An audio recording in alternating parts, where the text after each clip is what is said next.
Bonjour marketeurs, bonjour marketeuses, bienvenue à un nouvel épisode des Sœurcast. Aujourd'hui, on va parler de comment un marketeur doit se préparer pour un entretien annuel s'il souhaite être promu et augmenter son salaire. Avant ça, je me présente, je m'appelle Vanessa. C'est moi qui crée les contenus ici sur la chaîne des Sœurs Digitales. Et cette chaîne, elle est faite dans le but d'aider des marketeurs ambitieux qui souhaitent progresser dans leur carrière, c'est-à-dire augmenter leur salaire, être promus. Et je fais ça sur la base de mon expérience depuis 7 années dans le marketing. J'ai fait une reconversion de carrière il y a 7 ans dans le marketing et depuis, j'ai déjà triplé mon salaire, j'ai déjà été promue et aujourd'hui, je suis cadre et j'ai une équipe que je gère dans l'entreprise pour laquelle je travaille. Donc, je t'explique ça, je fais des contenus basés sur mon expérience, basés aujourd'hui aussi sur l'expérience de manager, de quelqu'un qui a une équipe et qui évalue cette équipe et qui juge si oui, non, il y a du potentiel pour promotion, d'augmentation de salaire, etc. Et tout ce que je dis ici est basé sur cette expérience et sur le développement de valeur que tu dois apporter à l'entreprise. Donc, on va discuter de ça dans ce contenu. Et c'est un point qui revient souvent, c'est pour progresser, il faut être une ressource de valeur pour son entreprise. Surtout si on est dans le marketing, qui est un métier où ce qu'on fait est directement lié à comment l'entreprise est perçue, comment les produits sont perçus, la vente des produits, le potentiel d'aller plus loin que ce qu'on arrive à toucher avec ce qu'on fait déjà. Donc, aller plus loin dans son... J'ai le chien qui m'embête. Euh, dans ce que l'entreprise fait. Je me suis déconcentrée, mais ça va revenir. Reste avec moi, ça va revenir. Bon, voilà, l'importance de l'entretien annuel. Commençons par ça. L'entretien annuel a une feuille de route, en fait. C'est tout simplement, c'est pas sorcier, c'est la feuille de route pour l'année à venir. Donc, c'est le moment où tu vas te poser avec ton manager et tu vas faire le bilan, ce qui a marché, ce qui a moins bien marché et comment tu vois la chose pour l'année suivante. Donc, tu regardes l'année passée, tu regardes ce qui a fonctionné, ce qui a été un win, une réussite, ce qui a été moins bien, et on prépare le terrain pour l'année de suite. Donc, c'est un moment privilégié avec son manager pour discuter de l'avenir, des opportunités et des défis.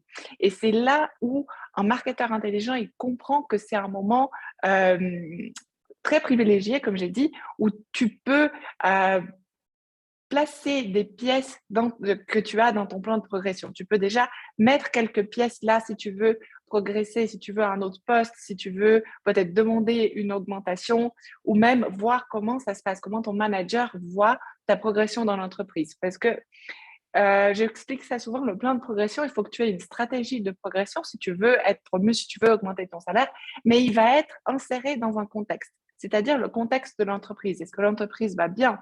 Est-ce que ça se passe bien, tes résultats par rapport à ce qu'on t'a demandé? Et tout ça, ça va faire partie du contexte qui va être plus ou moins favorable à ton évolution. Donc, l'entretien de fin d'année, c'est le moment où tu passes 1 heure avec ton manager à parler de ta performance, à parler des objectifs qu'on a pour ton travail et comment ça s'est passé pour l'entreprise. Donc, c'est un moment très important pour collecter des données aussi par rapport à tes chances, à ce que tu dois faire ou pas faire si tu veux progresser.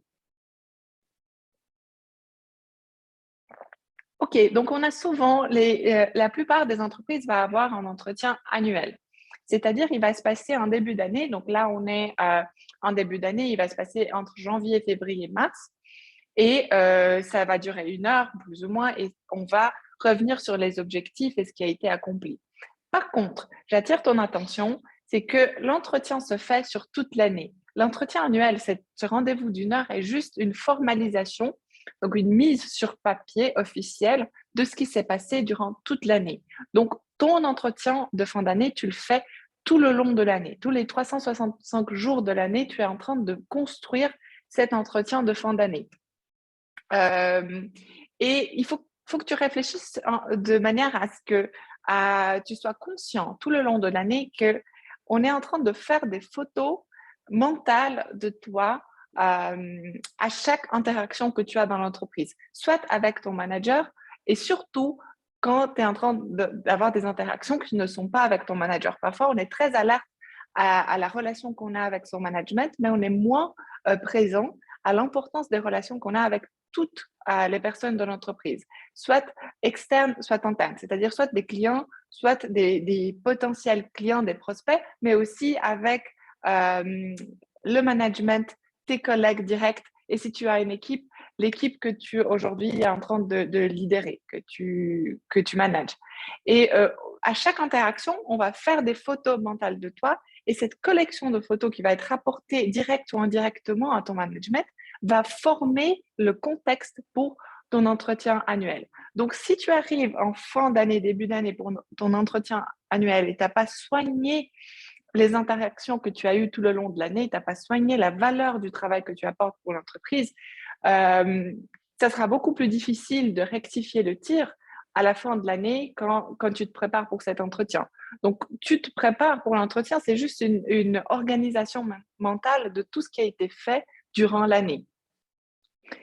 Et cet entretien, il peut être plus formel. Donc, certaines entreprises, des grandes entreprises vont le faire de manière très formelle. Hein. Là où je travaille, c'est très, très formel. Il y a une date, et j'ai l'obligation de faire ça avec mon équipe. Mon manager va faire cet entretien avec moi. Mais ce n'est pas grave si tu travailles peut-être pour une petite entreprise où il n'y a pas d'entretien formel. Il va quand même se faire. C'est naturel qu'à chaque fin de cycle, c'est-à-dire une année est un cycle, c'est naturel de notre comportement humain de vouloir faire un bilan de ce cycle-là, qui est arrivé à sa fin, qui touche à sa fin. Donc, si tu fais attention, même si ce n'est pas formel, si tu fais attention à un moment ou à un autre, il y a eu une fenêtre où la discussion était propice à un bilan de fin d'année de ton activité. Et c'est cette fenêtre-là que tu dois être attentif et tu dois profiter pour te positionner et comprendre quelles sont les actions qui vont te mener à une progression de carrière, c'est-à-dire à être promu et augmenter ton salaire. D'accord? Ok, donc j'ai déjà dit l'évaluation annuelle se fait tous les jours, mais je vais répéter ça. Tous les jours, toutes les interactions, les gens sont en train de faire, tes collègues, toutes les personnes avec qui tu as interaction dans l'entreprise sont en train de faire des photos mentales de toi. Et j'attire ton attention que ces photos mentales ne sont pas seulement faites par le management. Parfois, on se dit, OK, avec mon management, j'ai un comportement X, mais avec les collègues, avec le team, j'ai un autre comportement. Et ça marche pas. Il faut faire très attention à ça. Si tu veux être promu, une des grandes valeurs des Sorcas, c'est de dire qu'on va être avant d'avoir. Donc, si tu as un comportement différent qui n'est pas aligné entre le comportement, ce que tu montres de manière directe à ton management et l'écho que ton management a de manière indirecte, c'est-à-dire via les collègues et les autres personnes de l'entreprise, cet désalignement, donc ça ne sera pas aligné, il ne va pas travailler à faveur de ta promotion, de ton évolution. Donc, tu dois faire attention à ça et tu dois être le plus transparent dans le sens de une personne la plus vraie possible dans toutes les interactions que tu as et tu dois focaliser tes interactions dans la création de valeur. Ce que je veux dire par ça, c'est au lieu d'être la personne, donc disons, on a deux types de personnes dans l'entreprise. On va avoir la personne qui est toujours en train de se focaliser sur le problème et la personne qui est toujours en train d'essayer de trouver des solutions. Et si on pense ensemble, on est d'accord que les problèmes, il y a toujours. En fait, ce n'est pas ça qui change. Plus ou moins de problèmes, c'est normal. Si on fait le bilan du taux de problèmes de la population, il est plus ou moins similaire pour tout le monde. Ce qui change, c'est la manière comment on fait face aux problèmes. Et si tu fais partie du groupe qui est toujours en train de te plaindre des problèmes ou focaliser sur le problème devient un obstacle à l'exécution de ce que tu demandes de ta mission dans l'entreprise, tu vas être perçu comme quelqu'un qui n'est pas en mesure de prendre plus de responsabilités. Parce que prendre plus de responsabilités, c'est avoir plus de problèmes d'une certaine manière. Donc, tu seras perçu comme quelqu'un qui ne peut pas être promu, qui ne peut pas progresser, prendre plus de responsabilités. Ça veut dire, à long moyen terme, être promu. Par contre, si tu fais partie des personnes qui sont focalisées sur la solution, c'est-à-dire le problème est là, il existe, il est là pour tout le monde, mais je vais me poser les bonnes questions. Je vais me demander comment je fais pour régler ce problème, comment je fais pour apporter une solution à ce problème, pour trouver peut-être un moyen faire en sorte qu'à l'avance, on n'ait pas ce problème qui revient parce qu'on sait déjà, on a appris la leçon, comment ça s'est passé, on arrive à mettre en place des solutions qui vont faire en sorte que ce problème-là, il ne revienne plus. Donc, disons, si on parle d'une personne qui travaille dans les réseaux sociaux, donc un social media spécialiste, un spécialiste des réseaux sociaux, si un des problèmes, c'est avoir des commentaires très virulents sur les réseaux sociaux, au lieu de se plaindre et dire que les gens qui nous suivent sur les réseaux sociaux sont très agressifs ou c'est difficile ou les gens sont compliqués, c'est vrai, hein, c'est ça, les gens sont compliqués, les réseaux sociaux, on doit gérer ce type de choses, c'est mettre des protocoles en place qui vont éviter ce genre de commentaires, donc peut-être éduquer son audience, peut-être supprimer ces commentaires assez vite pour pas que ça donne une suite de commentaires négatifs qui suivent ce premier. Voilà, mettre en place des solutions a plus de valeur que se focaliser sur les problèmes. Et la personne qui trouve des solutions, qui focalise, qui crée la mentalité, comment je trouve des solutions, comment j'agrègue de la valeur, je vais rajouter de la valeur à ce que je suis en train de faire, cette personne-là est perçue comme quelqu'un qui peut être promu et peut évoluer dans sa carrière. Et il faut que tu aies la conscience que quand tu fais un truc qui ne marche pas, attention, oui, voilà mes notes, je suis de retour.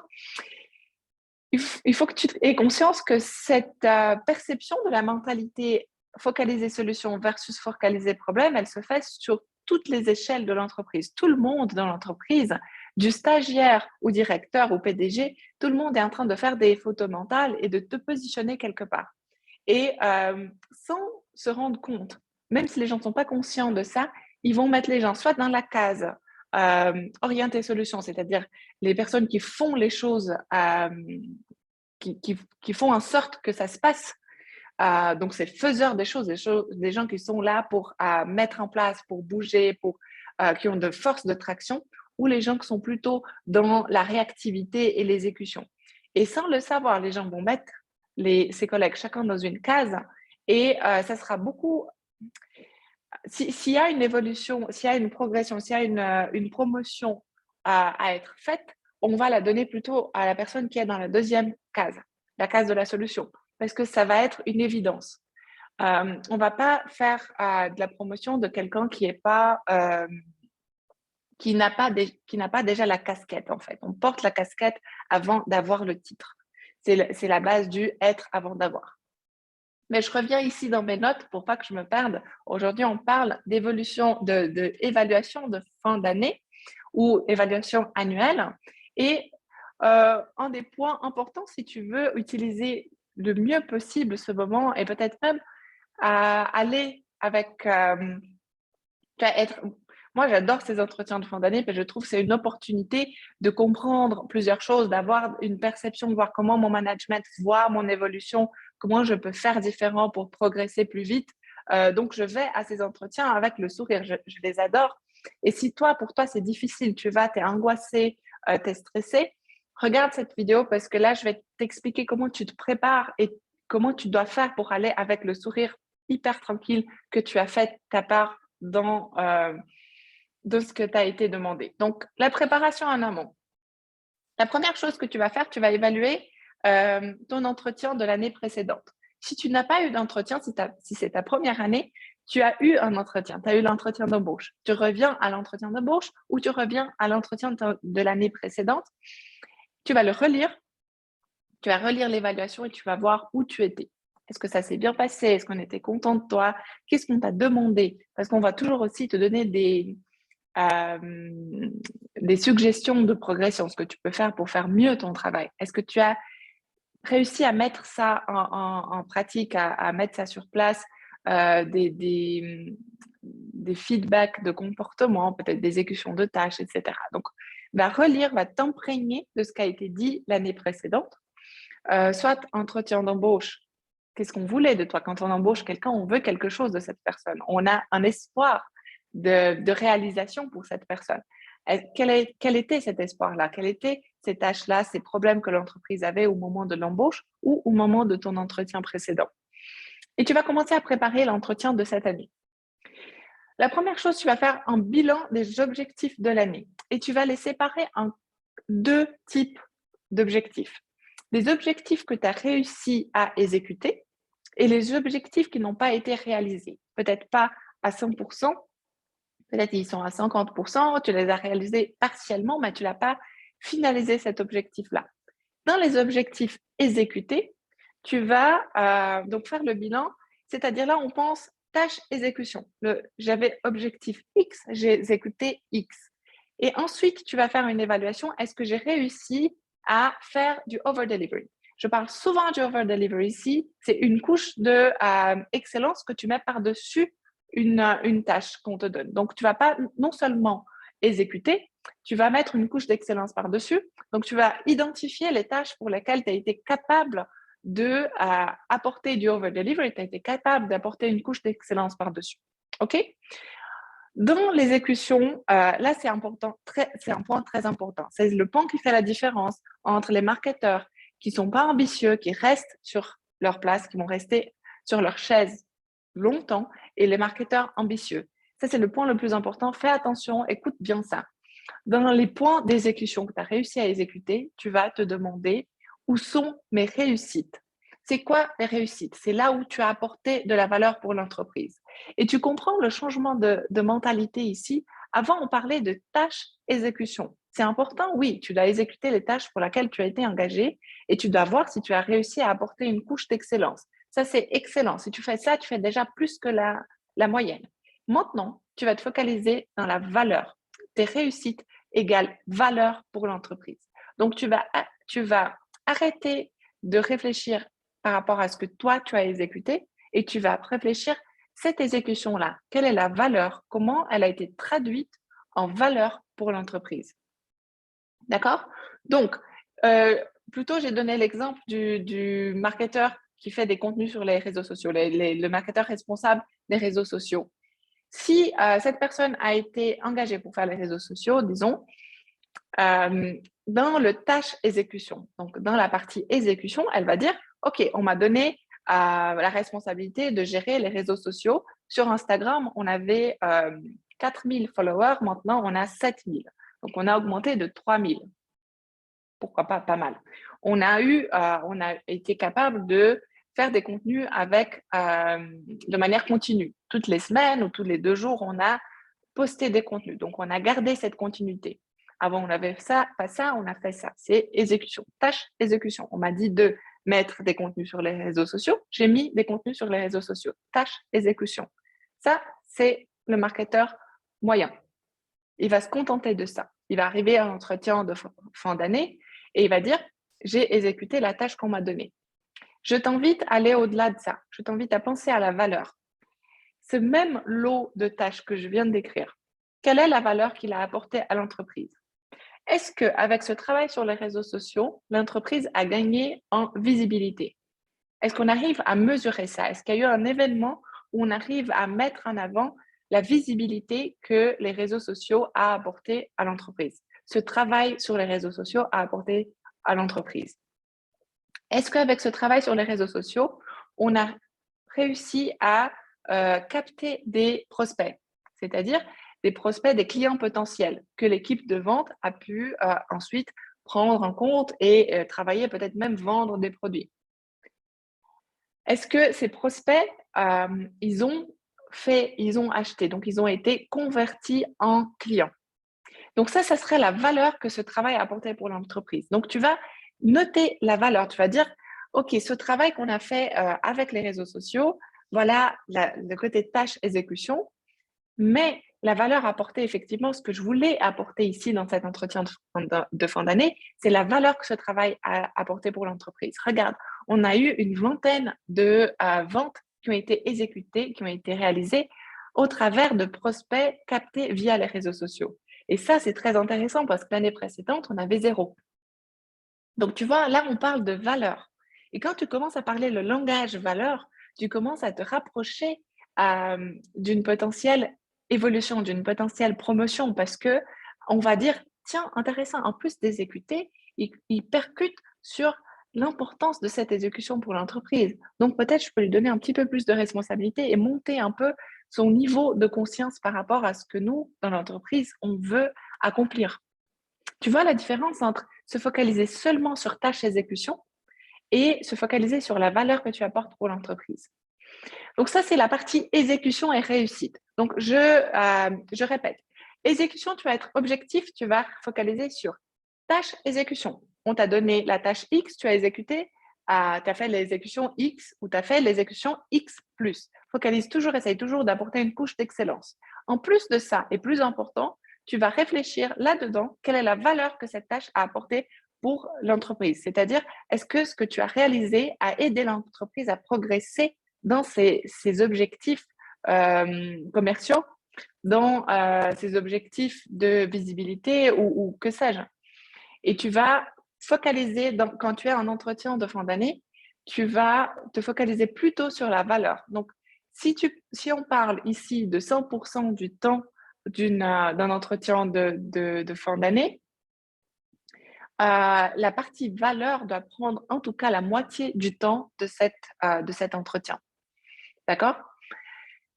On va passer maintenant aux tâches qui ont moins bien fonctionné, c'est-à-dire les tâches qui n'ont pas été réalisées à 100% ou même les défaites, donc les choses qui ne sont pas du tout bien passées et qui ont été presque un problème au lieu d'une solution. Donc les tâches qui n'ont pas été réalisées, on t'a donné la tâche X et tu as peut-être fait 50%, soit 60% de cette tâche, mais tu n'as pas réussi à l'accomplir jusqu'au bout, comme c'était prévu, comme ça a été discuté au départ. Qu'est-ce que tu fais là? Tu vas faire un bilan de pourquoi tu n'as pas réussi à arriver jusqu'au bout de cette tâche. Et c'est normal, ça arrive. On n'est pas des robots, ça arrive. Il y a les contextes externes, il y a peut-être d'autres projets plus importants qui sont venus et qui ont pris le dessus. Il y a peut-être une raison pour laquelle cette tâche n'a pas été réalisée jusqu'au bout. Donc, de manière objective et intègre, tu vas réfléchir pourquoi. Est-ce que il y a eu d'autres projets inattendus qui sont venus, qui ont pris la place de le temps que j'avais pour exécuter cette tâche-là qui n'a pas été réalisée jusqu'au bout? Ou est-ce que au départ, on a cru qu'on n'avait pas besoin d'autant de ressources et au long du temps, on s'est rendu compte que en fait, ça prend plus de temps que prévu, ça demande plus de budget que prévu, ou même il faudrait des ressources avec des compétences qu'on n'avait pas imaginées au départ. Et tout ça, ça a fait que ce projet a été bloqué plusieurs fois et il a pris plus de temps. C'est pas grave si le projet n'a pas évolué, n'a pas été accompli. L'important ici, c'est de montrer que tu es capable de faire le bilan et tu es capable de comprendre comment tu fais pour que ce même style de tâche soit exécuté jusqu'au bout l'année suivante. D'accord? Et si tu as besoin de ressources supplémentaires, si tu as besoin d'aide, si tu as besoin de formation, si tu as besoin de quelque chose qui va t'aider à débloquer ça et aller plus vite, c'est le moment aussi de mettre ça sur la table et dire, voilà, ça n'a pas été finalisé, mais je me rends compte que c'est une question de compétences. On s'était pas, au début, c'était pas très clair, mais maintenant, il nous faudrait peut-être un prestataire externe qui nous aide sur telle et telle compétence qu'on n'a pas en interne. Voilà, faire ce bilan-là et montrer que, OK, ça n'a pas été finalisé, voilà, mais j'ai un plan d'action pour réaliser ça d'ici le plus rapidement possible. Et plus important, pour des tâches similaires, je sais comment agir de sorte à que ça ne devienne plus une tâche qui est bloquée, qui n'est pas réalisée dans le temps voulu.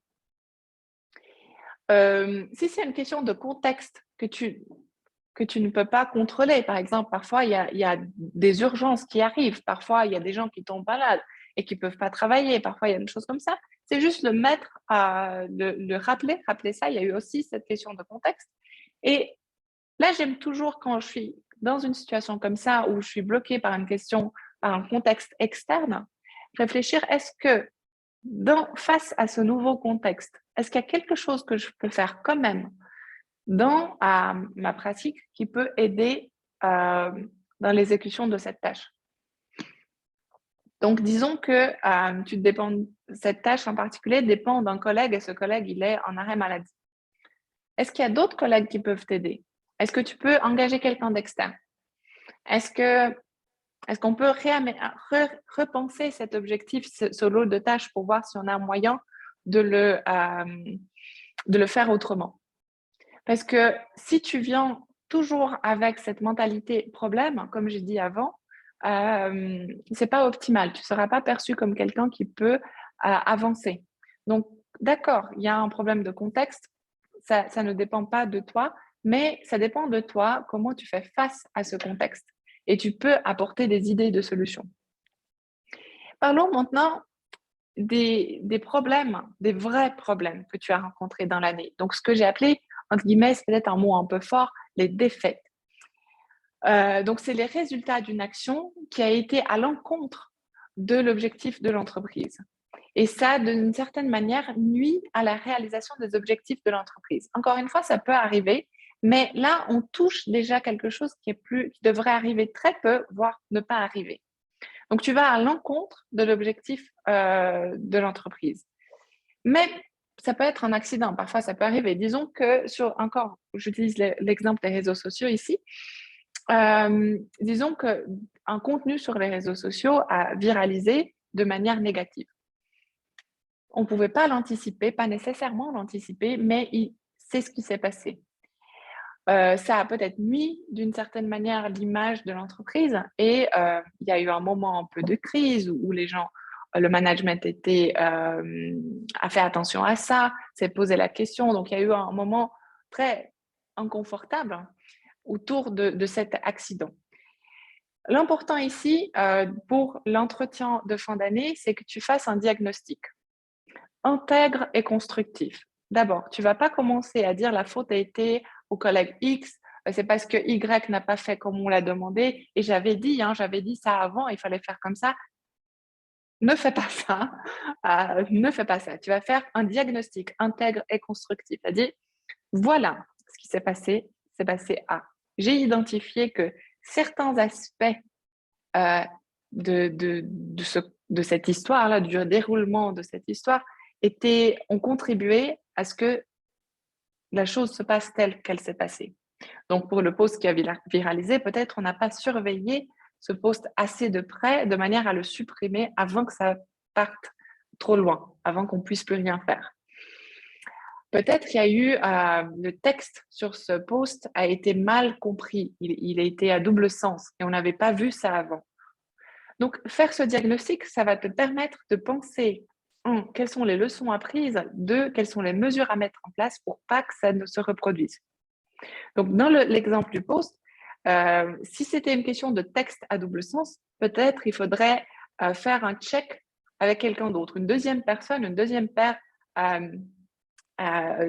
personne qui lit les contenus et regarde s'il y a des nuances qu'on ne s'est pas rendu compte avant. Tout à fait, c'est une mesure tout à fait simple à mettre en place et qui pourrait diminuer drastiquement le risque de ce type d'accident, de défaite, que ça se reproduise. Donc, ce n'est pas grave, encore une fois. Même si l'événement est grave en soi, comme j'ai dit au début, les problèmes arrivent. Si on ne veut pas avoir de problèmes, si on ne veut pas avoir des choses qui se passent mal, on ne fait pas de travail, on ne travaille pas. Quand on se met à travailler, quand on veut sortir de sa zone de confort, parfois certaines choses ne vont pas se passer telles qu'on l'a prévu, c'est normal. Si tu es un marketeur ambitieux et tu veux progresser dans ta carrière, il faut que tu sois très zen avec ça. Tu dois sortir de ta zone de confort. Ça veut dire que parfois, ce que tu n'as pas planifié ne s'est pas passé tel que tu le souhaites. Parfois, certaines choses que tu as essayé de mettre en place ne vont pas fonctionner. Et c'est pas grave tant que tu sais faire un diagnostic intègre et constructif, tu sais lister les leçons apprises et surtout, tu sais prendre des mesures qui vont faire en sorte que ça ne se reproduise plus ou diminuer fortement les chances que ça se reproduise. D'accord?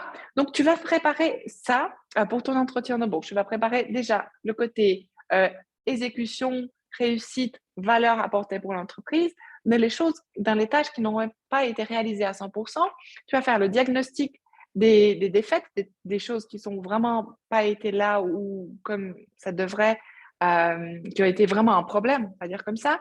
Et aussi, les tâches que tu n'as pas réussi à accomplir jusqu'au bout, tu vas faire une liste des actions pour que ça soit réalisé jusqu'au bout. Et si tu retrouves ces challenges par la suite, comment tu fais face. Ensuite, tu vas aligner tout ce que tu as fait jusqu'à maintenant. J'espère que tu as noté. Sinon, prends une feuille, papier, note. Tu vas aligner ça avec ton plan de progression. Qu'est-ce que tu vas faire? Tu vas faire un exercice du où tu veux aller c'est-à-dire quelle est ton ambition dans le marketing. Tu veux devenir cadre marketing. Tu veux, c'est ça ta promotion. Quelle est la promotion que tu ambitionnes versus la valeur que tu apportes pour l'entreprise. Et c'est là où je vois beaucoup de gens, beaucoup de marketeurs font cette erreur. Ils viennent à l'entretien de fin d'année et ils demandent une augmentation, ils demandent une promotion, un changement dans son contrat, sans même mettre en avant la valeur qu'ils apportent à l'entreprise. L'entreprise ne fait pas de charité. On ne fait pas de charité dans l'entreprise. C'est-à-dire, on va promouvoir les gens qui ont du potentiel, qui ont déjà montré ce potentiel. Donc, tu dois montrer ce potentiel en amont pour pouvoir après être promu. Et la vérité, c'est qu'une fois que tu montres ton potentiel, tu ne vas pas devoir, difficilement, tu vas devoir demander une augmentation ou une promotion. Elle va venir sans que tu le demandes. J'ai jamais demandé une augmentation, j'ai jamais demandé une promotion. D'ailleurs, j'ai demandé une fois, il y a très longtemps, et c'était une catastrophe. Donc, j'ai plus jamais demandé et j'ai été augmentée sans même demander des augmentations. Et la fois où j'ai demandé, ça a été une catastrophe. C'était au début, je savais pas faire les choses comme il faut. Depuis, j'ai appris, mais c'était une catastrophe. Donc, quand tu fais ça, cet exercice d'aligner où tu veux aller versus la valeur que tu apportes à l'entreprise, naturellement, ton manager va commencer à te percevoir comme une ressource qui peut, qui peut augmenter. Et par il peut augmenter, je veux dire qu'il veut garder. Parce qu'on augmente les gens dans une stratégie de rétention. On augmente salaire ou poste, donc soit promotion, soit augmentation de salaire, soit les deux, pour les gens qu'on veut garder. C'est pas parce que la personne mérite, c'est parce qu'on veut la garder. Elle apporte tellement de valeur à l'entreprise qu'on ne veut pas la perdre pour le marché. Donc, on va faire une stratégie de rétention, on va l'augmenter en salaire et en poste. Et si tu ne mets pas en avant la valeur que tu apportes à l'entreprise avec un travail intègre derrière, tu as de fortes chances qu'on ne voie pas ça et on ne fasse pas de stratégie de rétention pour toi. Donc, le bilan des réussites. Revenons au contenu, je reviens à mes notes, le bilan des réussites. Tu vas faire la valeur que tu apportes, donc tu l'as déjà, tu l'as fait dans l'exercice précédent, la valeur que tu apportes versus l'exécution des tâches. Donc tu as valeur, c'est-à-dire, exemple des réseaux sociaux. Le travail qu'on a fait sur les réseaux sociaux a apporté 20 clients de plus. Ces clients ont généré un chiffre d'affaires de X. Exécution, développer les réseaux sociaux. D'accord? Tu vas faire ça. Valeur moins exécution. Si le résultat est un résultat positif, donc ça veut dire tu apportes plus de valeur avec une tâche qu'on t'a demandé, plus de valeur pour une tâche exécutée, le bilan est positif, tu es dans la bonne voie pour progresser. Ça veut dire que tu apportes plus avec ce que tu exécutes, tu as potentiel à faire plus avec plus de tâches qu'on te donne.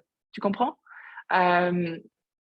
Si la valeur versus l'exécution est neutre, c'est-à-dire tu apportes une valeur X pour une exécution X, c'est kiff-kiff, c'est la valeur perçue et la valeur attendue. C'est plus facile de comprendre comme ça. Donc, je vais recommencer. Hein. Je pense que c'est plus facile de comprendre comme ça. Si la valeur que tu apportes versus l'exécution, donc la valeur perçue versus l'exécution dépasse ce qu'on s'attend pour cette tâche. Donc, si la valeur perçue pour les réseaux sociaux dépasse ce qu'on s'attend pour la gestion des réseaux sociaux, donc si on s'attendait à avoir 10 nouveaux clients et tu apportes 100 nouveaux clients, la valeur perçue, elle dépasse largement l'exécution de la tâche. Là, tu es dans la bonne voie pour progresser. Si la valeur perçue est égale à la valeur de la tâche, ce qu'on s'attend pour cette tâche, si c'est égal, tu es bon pour rester là où tu es. Tu ne vas pas être envoyé, tu es dans la bonne voie pour rester là où tu es. Ce n'est pas un problème. Parfois, on n'a pas l'ambition à progresser, mais tu vas garder ton poste. Tu ne vas pas évoluer. Si la valeur perçue est moindre, donc on s'attendait avec cette tâche à avoir une valeur X dégagée de cette tâche, mais la réalité, c'est moins. Ça veut dire que tu ne maîtrises pas encore 100% ton poste, donc on va vouloir soit te donner des outils pour que tu passes à maîtriser, mieux maîtriser ton poste, mieux maîtriser tes tâches et tu arrives à cet point neutre, soit si la différence, l'écart est trop grand, tu vas commencer à avoir des problèmes. Tu vas commencer à percevoir que tu n'es pas en train de livrer ce qu'on te demande.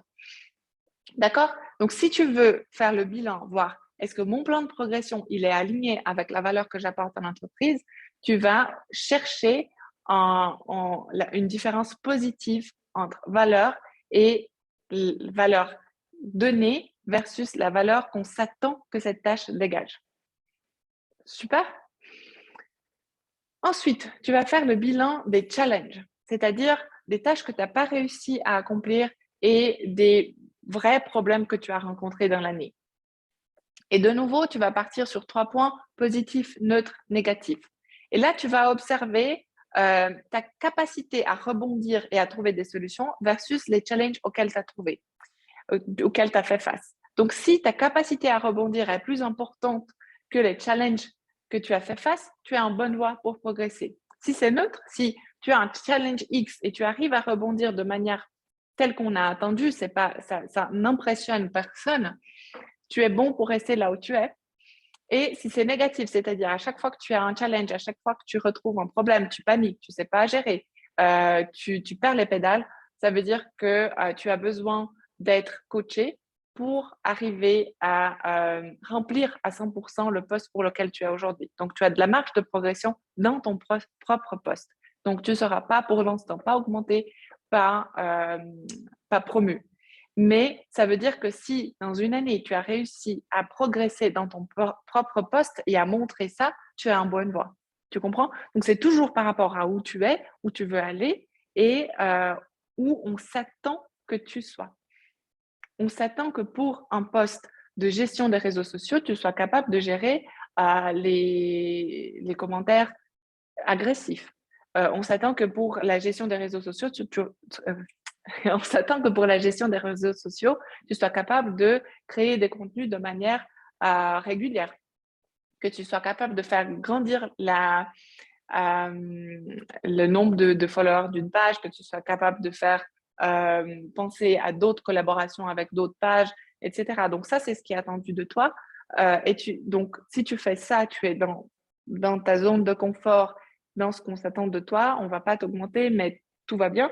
Si tu n'arrives pas encore, il faut que tu montres que tu veux progresser dans ton propre poste, mais tu ne vas pas encore évoluer. Et si tu arrives déjà à dégager plus de valeur que ce qu'on s'attend de ça, là, tu es dans le chemin pour progresser.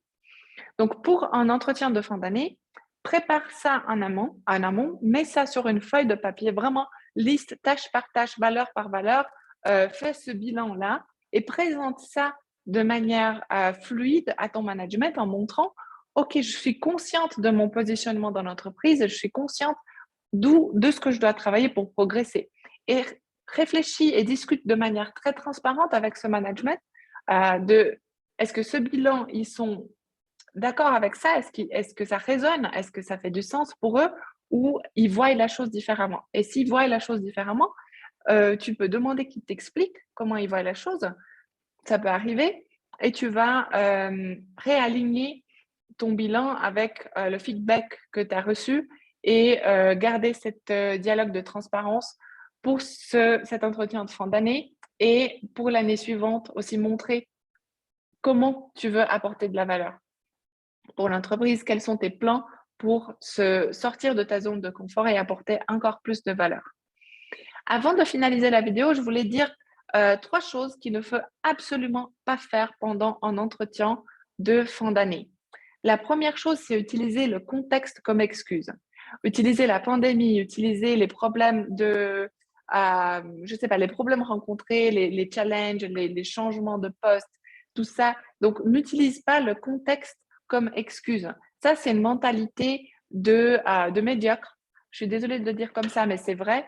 C'est une mentalité de médiocre. Le contexte, il est commun à tout le monde. Le contexte de la pandémie, il a été commun à tout le monde. Ta question, c'est comment, dans ce contexte-là, je peux faire plus, je peux apporter plus de valeur, je peux attirer des opportunités vers l'entreprise. Je peux être cette personne qui va au-delà de ce qui est attendu. Donc, le contexte ne doit jamais être une excuse quand tu fais ton entretien de fin d'année. Si tu fais ça, tu es en train d'utiliser une mentalité de marketeur qui reste dans sa zone de confort, qui n'est pas ambitieux et qui ne va pas progresser, ne va pas évoluer en salaire ni en promotion. La deuxième chose à ne pas faire en entretien de fin d'année, c'est attendre l'entretien pour communiquer à son manager ce qui ne va pas ou ce qui va bien. Donc, il y a des gens qui font ça, qui vont attendre jusqu'à la fin de l'année pour communiquer. J'ai eu des difficultés ici, j'aurais eu besoin de soutien là-bas, je n'avais pas les ressources qu'il fallait pour cette autre tâche. Ça, tu dois le faire tout le long de l'année. L'entretien de fin d'année, c'est juste une formalisation, une mise sur le papier de ce qui s'est passé dans l'année. Donc, attendre la fin de l'année pour venir dire les problèmes que tu as rencontrés durant l'année pour exécuter ta tâche, c'est aussi être un marketeur qui n'a pas d'ambition parce que tu vas être réactif, tu ne vas pas être proactif. Tout le long de l'année, tu dois discuter avec ton management des challenges que tu rencontres et des réussites, des accomplissements que tu arrives à mettre en place. Comme ça, la fin de l'année, l'entretien de fin d'année, c'est une formalisation, c'est une mise sur le papier, c'est pas un moment angoissant où tu sais pas comment tu vas être évalué. Cette discussion, tu l'as eue en plusieurs petites discussions tout le long de l'année. OK? Troisième point, arrêtez avec la mentalité du je mérite. Je mérite une augmentation, je mérite une promotion, je mérite, tu mérites rien du tout. Désolée d'être un peu franche, mais non, le monde du travail, le monde de l'entreprise, il ne fonctionne pas sur la base du mérite. Il fonctionne sur la base du valeur de ce que tu apportes pour l'entreprise. Le mérite, il est centré sur toi.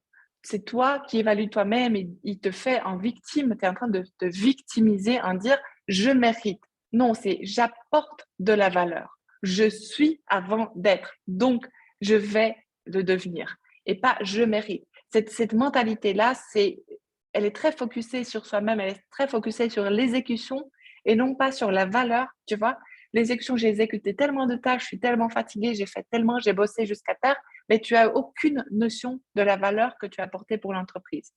Donc, la mentalité du je mérite, elle ne te fait pas progresser, elle te fait rester dans ta zone de confort et rester dans une mentalité qui est orientée problème, qui est orientée vers soi-même, au lieu d'avoir une mentalité ambitieuse, une mentalité de progression, c'est-à-dire j'apporte de la valeur pour l'entreprise, je fais bouger les choses, je fais changer les choses, je comprends où on veut aller et je suis une force de traction, j'aide, je contribue à cette ambition de l'entreprise.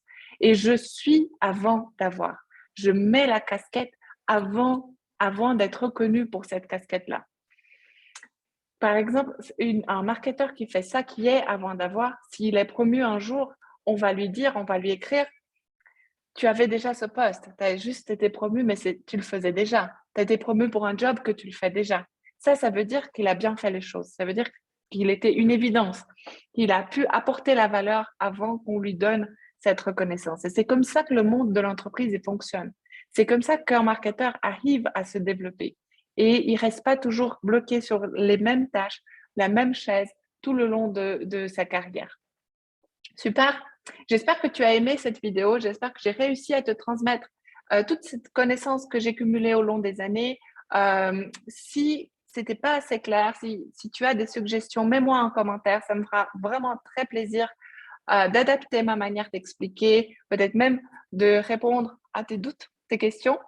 Je te dis à une prochaine fois pour un nouveau épisode des Sorcast et à bientôt.